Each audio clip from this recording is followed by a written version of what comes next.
الله الرحمن الرحيم الحمد لله وكفى وسلام على عباده الذين اصطفى أما بعد فأعوذ بالله من الشيطان الرجيم بسم الله الرحمن الرحيم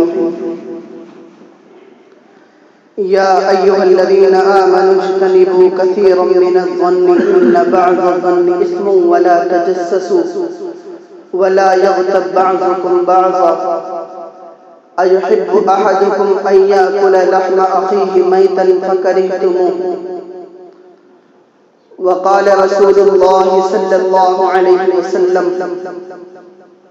الغيبة أشد من الزنا صدق الله العظيم وصدق رسوله النبي الكريم اللهم صل على محمد وعلى آل محمد كما صليت على إبراهيم وعلى آل إبراهيم إنك حميد مجيد وصلى الله على النبي الأمي وصلى الله على النبي الأمي وصلى الله على النبي الأمي میرے محترم بزرگوں عزیزان گرامی، گزشتہ 2-3 جمعوں سے تقریباً میں نے کچھ گناہوں اور کچھ عیوب کے بارے میں وضاحت کے ساتھ تفصیلی گفتگو کی اور اس بات کی کوشش کی کہ ہم ان گناہوں کی حقیقت کو اور ان گناہوں کی ہولناکی کو سمجھیں کہ وہ کتنے بڑے گناہ ہیں اور کس قدر سنگین جرم اور کس قدر کی بڑی غلطیاں ہم کر رہے ہیں، جس کی وجہ سے معاشرے میں کتنی خرابیاں پیدا ہو سکتی ہیں۔ اور میں نے اس بات کی وضاحت کی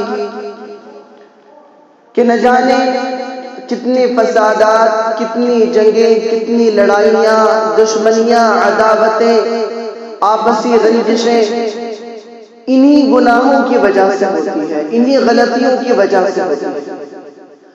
دو خاندانوں کے درمیان زمانے تک چلنے والی دشمنیاں، بول چال کا ختم ہو جانا، تعلق کا بالکل منقطع ہو جانا، یہاں تک کہ وہ دو بھائی جن کے درمیان اللہ نے خون کا رشتہ رکھا ہے، ان مفاسد اور ان غلطیوں کی وجہ سے وہ خون کا رشتہ بھی ان کے درمیان سے ختم ہو جاتا ہے اور وہ آپس میں دشمن بن جاتے ہیں۔ انہی گناہوں پر میں اجمالی طور پر دوبارہ سے آپ کے سامنے گویا مختصر انداز میں بیان کروں تاکہ ذہن نشین ہو جائے، جن میں سے پہلا گناہ اللہ رب العزت نے فرمایا یا ایھا الذین آمنوا لا یسخر قوم من قوم، اے ایمان والو تم آپس میں، تم میں سے کوئی بھی قوم کسی دوسری قوم کا مذاق نہ اڑائے، عسیٰ ان یکونوا خیرا منہم، امید ہے کہ تم جس کا مذاق اڑا رہے ہو وہ تم سے بہتر ہو، مذاق اڑانے والے سے بہتر ہو وہ شخص جس کا مذاق اڑایا جا رہا ہے۔ آگے اللہ نے کہا ولا نساء من نساء عسى ان يكن خيرا منهن، کہ کوئی عورت بھی کسی دوسری عورت کا مذاق نہ اڑائے، کیونکہ جو عورت دوسری عورت کا مذاق اڑا رہی ہے، ہو سکتا ہے مذاق اڑانے والی اللہ کے نزدیک اتنی زیادہ مقرب نہ ہو جتنی وہ بندی اللہ کے نزدیک مقرب ہو جس کا مذاق اڑایا جا رہا ہے۔ اور اس کے مفاسد، اس کی خرابیاں اور اس سے معاشرے میں ہونے والی جو بگاڑ ہے وہ میں نے بیان کیا کہ اگر آپ کسی کا مذاق اڑاتے ہیں تو آپسی خاندان میں بھی رنجشیں پیدا ہو جاتی ہیں، دشمنیاں پیدا ہو جاتی ہیں۔ اس لیے اس بات کا کامل طور پر عہد کریں کہ انشاءاللہ العزیز ہم نہ کسی قوم کا، نہ قوم کی کسی فرد کا، کسی کا بھی ہم آپس میں مذاق نہیں اڑائیں گے۔ آپس میں پیار و محبت کے ساتھ رہنا، ایک دوسرے کی عزت کرنا، ایک دوسرے کو بڑا ہے تو اس کی عزت کی جائے، چھوٹا ہے تو اس پر شفقت کیا جائے، یہ نبی کریم صلی اللہ علیہ وسلم کی تعلیم ہے۔ آپ علیہ السلام نے فرمایا کہ جو شخص بڑوں کا اکرام نہیں کرتا اور چھوٹوں پر شفقت نہیں کرتا وہ ہم میں سے نہیں، اس کا ہم سے کوئی تعلق نہیں۔ تو جب اللہ کے رسول علیہ السلام نے ایسی سخت بات ایسے شخص کے بارے میں کہی تو ہم کیوں نبی کریم صلی اللہ علیہ وسلم کی تعلیمات کے خلاف اپنی زندگی گزاریں؟ تو اس لیے بڑوں کا اکرام کریں اور چھوٹوں پر شفقت کریں، آپس میں محبت، مودت اور عزت و احترام کے ساتھ زندگی گزاریں۔ کسی سے بھی بات کریں تو بھائی کے ساتھ چچا کا لفظ لگا کر کے یا کوئی ایسا لفظ لگا کر کے اس سے مخاطب ہو کہ جو ہے اس کو اچھا لگے، برا نہ لگے۔ مثال سی بات ہے، کوئی آپ کے والد کی عمر کا ہے، آپ اس سے چچا کہہ کر مخاطب کریں کہ چچا آپ یہ کر لیں، یا چچا مجھے آپ سے یہ کام تھا۔ کوئی آپ کا ہم عمر ہے، آپ اس کو بھائی کہہ کر کے مخاطب کر لیں، بھائی مجھے آپ سے یہ کام تھا، آپ میرا یہ کام کر دیں۔ کوئی اور بڑی عمر کا ہے، اس کو آپ دادا کہہ کر یا تایا کہہ کر کے آپ مخاطب کر لیں، یعنی جو جس اعتبار سے آپ اس اعتبار سے اس کو ایک اچھا رشتہ اور نام دے کر کے مخاطب کریں، تو یہ اس سے معاشرے میں بہت زیادہ انشاءاللہ العزیز جو ہے معاشرہ اچھا ہوگا، آپس میں کی رنجشیں ختم ہوگی، آپس میں محبت پھیلے گی اور ایک دوسرے کے درمیان عزت و احترام کا ماحول بنا رہے گا۔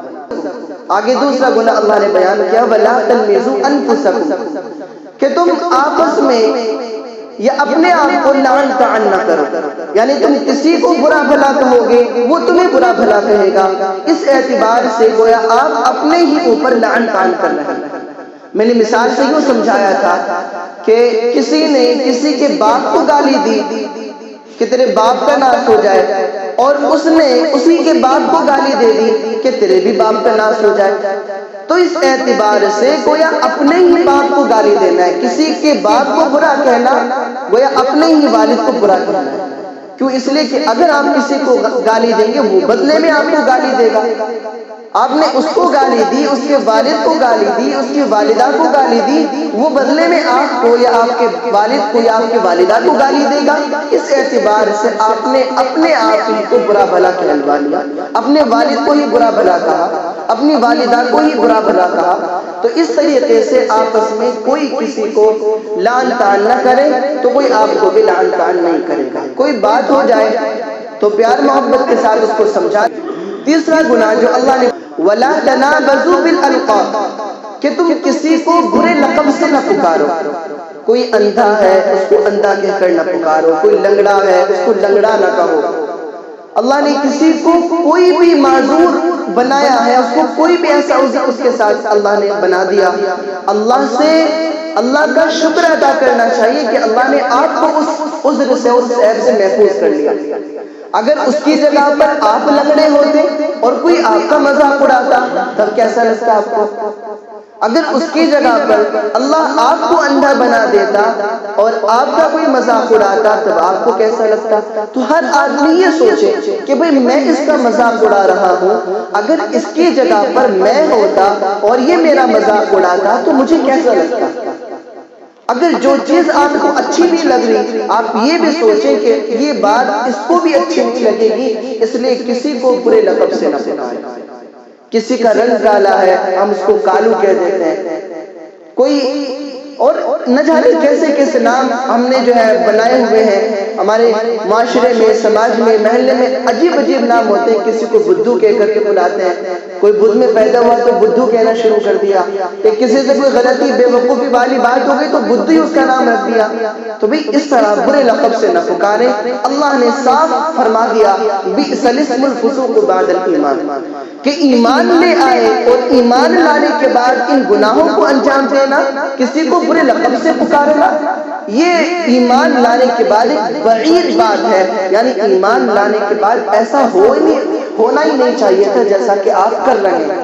یہ ایمان والے کی شان نہیں ہے۔ آپ نے جب کلمہ طیبہ پڑھ لیا، نبی کی ذات پر ایمان لے آئے تو اب نبی کے طریقے پر زندگی گزارنا یہ ایمان والے کی شان ہے۔ اور نبی کے خلاف بھی عمل کرنا، جس چیز کو جس کام کو آپ علیہ السلام نے ناپسند کیا ہو، جس کام سے اللہ نے قرآن میں صاف طریقے سے منع کر دیا ہو اور اللہ نے روکا ہو کہ وَلَا تَنَابَزُوا بِالْأَلْقَابِ، تم کسی کو برے لقب سے نہ پکارو، اور جو ہے لا یسخر قوم من قوم، کسی کا مذاق نہ اڑاؤ۔ تو جس چیز کا صاف طور پر اللہ نے قرآن میں اعلان کر دیا، تو کیا ایمان والے کی شان ہے کہ وہ اللہ کے حکم کے خلاف کوئی کام کرے؟ نہیں، ہرگز۔ یہ تیسرا نمبر کا گناہ ہے، اس لیے ہمیں چاہیے کہ ہم کسی کو برے لقب سے ہرگز نہ پکاریں۔ چوتھے نمبر کا گناہ اللہ نے کہا یا ایھا الذین آمنوا اجتنبوا کثیرا من الظن، کہ اے ایمان والو بدگمانی سے بچو، کسی کے بارے میں بدگمانی نہ کرو۔ اور میں ایک بات یہ عرض کر دوں، عام طور سے بسا اوقات آدمی اس معنی اگر بھی بدگمانی اس طرح بھی بدگمان ہو جاتا ہے۔ اولاً تو میں نے ایک واقعہ اس وقت بیان کیا تھا جب تفصیلی طور پر میں نے یہ بات بیان کی تھی، اب اجمالی طور سے بیان کروں تو ایک مختصر سی بات یہ بیان کروں۔ عام طور سے آدمی اس طریقے سے بدگمان ہوتا ہے، مثلا کوئی آدمی راستے سے گزر رہا ہے، اب یہ معلوم نہیں کہ اس بیچارے کا کیا موڈ ہے، یا وہ غصے میں ہے، یا اس کے ذہن میں کیا بات چل رہی ہے، وہ کسی ٹینشن میں ہے۔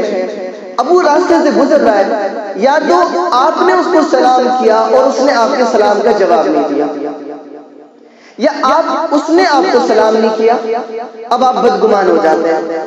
اوہو، میں نے اس کو سلام کیا تو بندہ سلام کا جواب دینے تک کو تیار نہیں ہے، گھمنڈ کر رہا ہے، بڑا آدمی بن کے دکھا رہا ہے، تکبر کر رہا ہے۔ اب نہیں، یا کوئی آپ سے آپ کے پاس سے گزرا، وہ بیچارہ کسی ذہنی اعتبار سے کسی الجھن میں، جب ایسا ہوتا ہے آدمی گھر سے جا رہا ہے، گھر جا رہا ہے، کسی بھی ذہنی الجھن میں پھنسا ہوا ہے، آپ کے پاس سے گزرا لیکن اس کو پتہ ہی نہیں چلا کہ وہ آپ کے پاس سے گزرا، اس نے آپ کو سلام نہیں کیا۔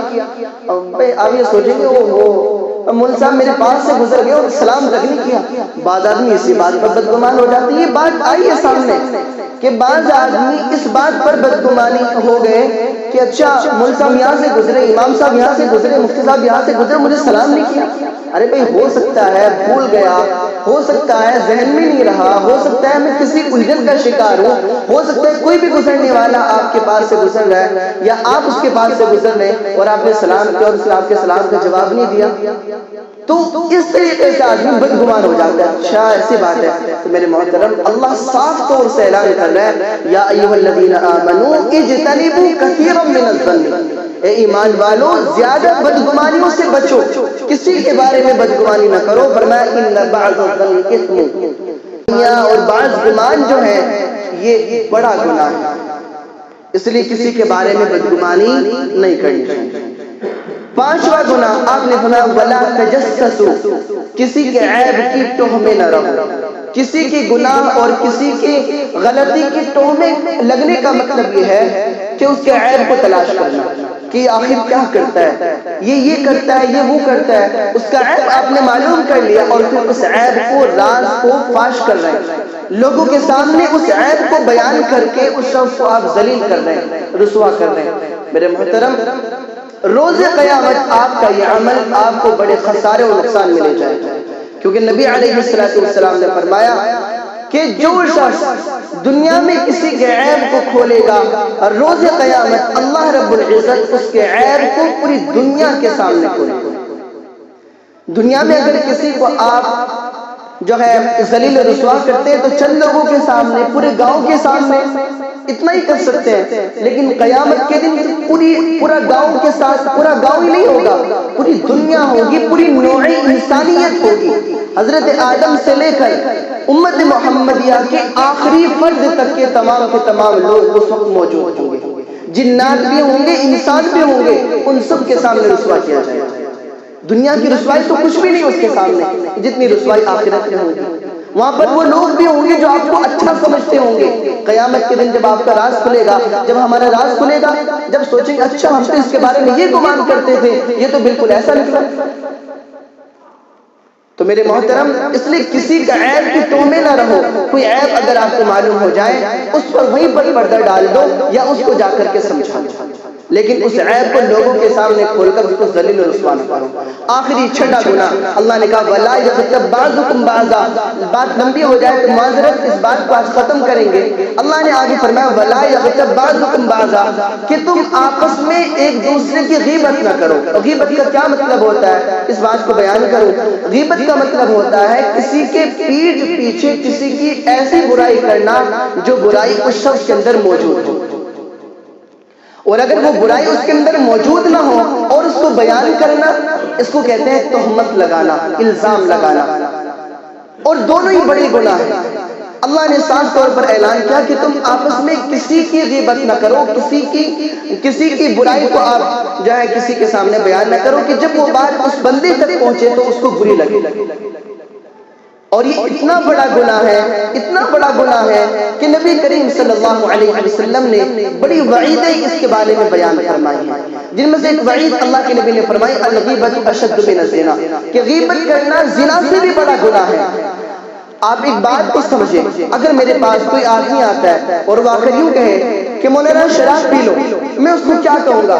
بدتمیز خبیث، مجھے شراب پلاتا ہے، دعویٰ نہیں ہوگا، میں اس کو بھگا دوں گا کہ ہم نے کیا سمجھا ہے، شراب پینا حرام ہے، تو مجھے شراب پلانے کی بات کر رہا ہے۔ لیکن وہیں پر کوئی آدمی آ کر کے کہنے لگے یار فلاں آدمی بڑا بیکار ہے، فلاں آدمی اس طرح کرتا ہے، فلاں آدمی کے اندر یہ کمیاں ہیں، میں کیا کہوں گا؟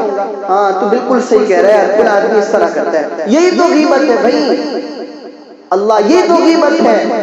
شراب پینا گناہ ہے، ہم سمجھتے ہیں، کوئی آپ کے سامنے شراب پیش کرے نہیں پئیں گے، اور کوئی آپ کے پاس آ کر کہے یار فلاں آدمی اتنا برا ہے کہ اس نے میرا یہ کر لیا، اس نے میرے ساتھ اس طرح کیا، ہاں بھائی بالکل صحیح کہہ رہے ہو، برا آدمی ہے۔ میرے محترم، یہ غیبت ہے، یہ غیبت ہے۔ اللہ نے کہا، اللہ کے نبی نے کہا غیبت زنا سے بھی بڑا گناہ ہے، شراب پینے سے بڑا گناہ بھی کیا ہے؟ غیبت ہے۔ اور ہم غیبت کو گناہ نہیں سمجھتے، شراب پینے کو گناہ سمجھتے، شراب نہیں پیتے، زنا کرنے کو گناہ سمجھتے، زنا نہیں کرتے، لیکن غیبت کرنے کو گناہ ہی نہیں سمجھتے اور غیبتیں کرتے رہتے ہیں۔ جبکہ یہ ایک ایسا گناہ ہے کہ بعض لوگ مسجد میں بیٹھ کر غیبت کرتے ہیں۔ میرے محترم، آپ اس بات کو عقل سے سوچ کر کے سوچیں یا بتلائیں کہ کوئی آدمی اس بات کا تصور بھی کر سکتا ہے کہ وہ مسجد میں زنا کر لے؟ سوچ بھی سکتا ہے کیا؟ نہیں سوچ سکتا۔ وہ یہ سوچے گا کہ مسجد اور وہاں پر زنا یہ ناممکن چیز ہے، میں کر ہی نہیں سکتا۔ کسی کے اندر ذرہ برابر بھی غیرت ایمانی ہوگی، مسجد کے اندر زنا نہیں کر سکتا۔ لیکن ہم کیا کرتے ہیں؟ زنا تو مسجد میں کرتے نہیں، زنا سے بھی بدترین گناہ ہم مسجد میں کرتے ہیں۔ اور میرے محترم، شیطان کچھ لوگوں سے زنا نہیں کرواتا، جو نیک عورتیں ہوتی ہیں شیطان ان سے زنا نہیں کرواتا، یعنی شیطان ان سے گناہ اس طرح نہیں کرواتا، شیطان انہیں غیبت والے گناہ میں ڈال دیتا ہے کہ اچھا تم نماز پڑھ رہے ہو، چلو اپنے اس عمل کو اس عمل کے طریقے سے اپنے اس عمل کو خراب کر لو، تم زنا نہ کرو، غیبت کر لو۔ کیوں؟ اس لیے کہ غیبت زنا سے بھی بدترین گناہ ہے۔ اور میں اگر اس کی تفصیل اگر بیان کروں تو واقعی کہ ایسی بات، ایسی زبردست حدیثیں اللہ کے رسول علیہ السلام نے اس میں بیان کی۔ حضرت عائشہ آپ صلی اللہ علیہ وسلم کی بالکل چہیتی اور لاڈلی زوجہ ہے۔ ایک مرتبہ حضرت عائشہ رضی اللہ عنہا نے ایک عورت کے بارے میں اس طرح کہہ دیا کہ یا نبی اللہ، اس کا دامن لمبا ہے، ایک محاورہ ہے جس کا میں بھی خلاصہ نہیں کر سکتا۔ آپ علیہ السلام نے حضرت عائشہ سے کہا عائشہ تھوکو، فوراً تھوکو۔ حضرت عائشہ رضی اللہ عنہا نے تھوکا، اور روایتوں میں بیان کیا گیا ہے کہ حضرت عائشہ رضی اللہ عنہا نے جب تھوکا، آپ کے منہ سے گوشت اور خون نکلا۔ اور وہ کیسے نکلا؟ اللہ رب العزت نے فرمایا کہ لا یغتب بعضکم بعضا، آپس میں کسی کی غیبت نہ کرو، اگر تم کسی کی غیبت کرو گی ایسا ہے ان یاکل لحم اخیہ میتا، گویا تم نے کسی اپنے مردار بھائی کا گوشت کھایا۔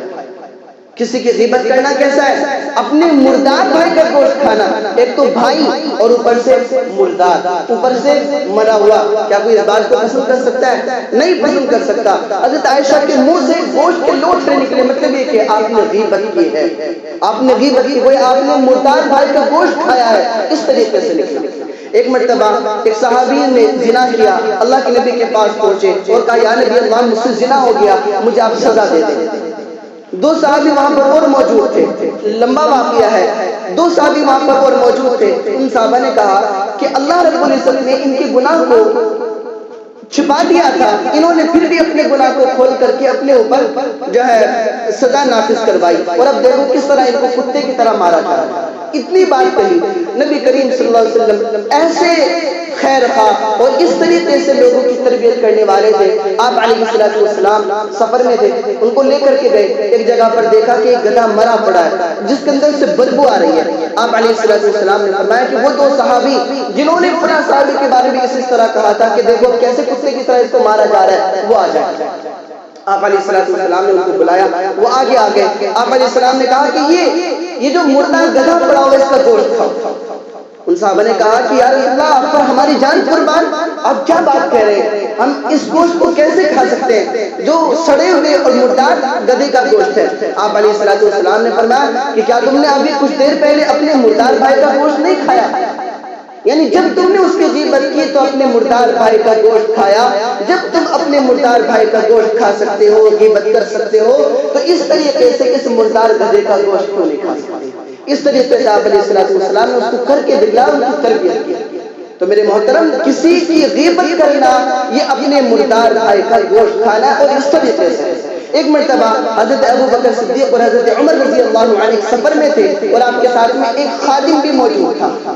اس خادم نے، وہ خادم کو نیند آ گئی، سو گئے اور انہوں نے وقت پر کھانا نہیں بنایا۔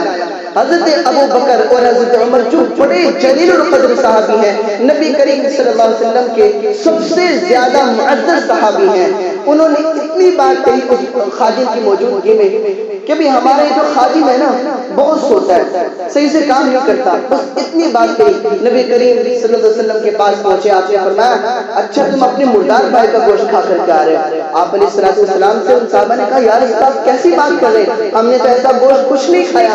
آپ علیہ السلام نے فرمایا کہ نہیں کھایا ہے، اور آپ نے اپنے اس خادم کے بارے میں جو بات کہی ہے اس طریقے سے آپ نے اپنے مردار بھائی کا گوشت کھایا۔ تو یہ غیبت ہے، یہ غیبت۔ اور ہم ایسے نہ جانے کتنی باتیں ہم کسی کے بارے میں کرتے ہیں، یار فلاں ایسا، یار فلاں ایسا، یار فلاں ویسا ہے۔ تو میرے محترم، خدا کے لیے کسی کی غیبت کرنا چھوڑ دے، اللہ رب العزت نے اس سے صاف طور پر منع کیا ہے، اور یہ گناہ وہ ہے جن کی وجہ سے معاشرے میں فساد پھیلتا ہے، بگاڑ آتا ہے، آپس میں رنجشیں پھیلتی ہیں، عداوتیں ہوتی ہیں، دشمنیاں ہوتی ہیں۔ خدا کے لیے ان گناہوں سے باز آ جائے۔ اللہ مجھے بھی عمل کی توفیق دے اور آپ سب کو بھی عمل کی توفیق عطا فرمائے۔ واخر دعوانا الحمدللہ۔